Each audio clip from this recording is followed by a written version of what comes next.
ማርቆስ 3:4-5 ንሱ ድማ ብሰንበት ጽቡቕ ምግባር ዶ ወይስ ክፉእ ምግባር ምድሓን ነፍሲ ዶ ወይስ ምቕታላ ይግባእ በሎም ንሳቶም ግና ኣስቀጡ በቲ ድርቅና ልቦም ጉህዩ ብኹራ ጠመቶም ነቲ ሰብኣይ ከዓ ኢድካ ዘርግሕ በሎ ንሱ ከዓ ዘርግሓ እታ ኢዱ እውን ሓውየት ይብለና ርኢኻ ውሽጥኻ እንዳነገረካ ምስቃጥ ትንፈር ኣይትንፈር ብምባል ምስ ሰበይትኻ ድዩ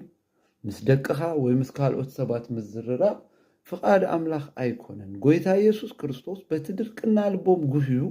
ብኹራ ጠመቶም እዩ ዝብለና እዚ ከምዚ ዓይነት ባህሪ ክንወግድ ኣለና ክንእመን ክንክእል ኣለና ውሽጥና ዝነግረና ነገር ሕልናና ዝነቕፈና ነገር ክንእመንን ክንዕርን ዘለና ከምኡ ክንገብር ከለና ምዝርራብና ጥዑም ይኸውን እግዚአብሔር ድማ በአና ይኸብር ማለት እዩ እግዚአብሔር ይመስገን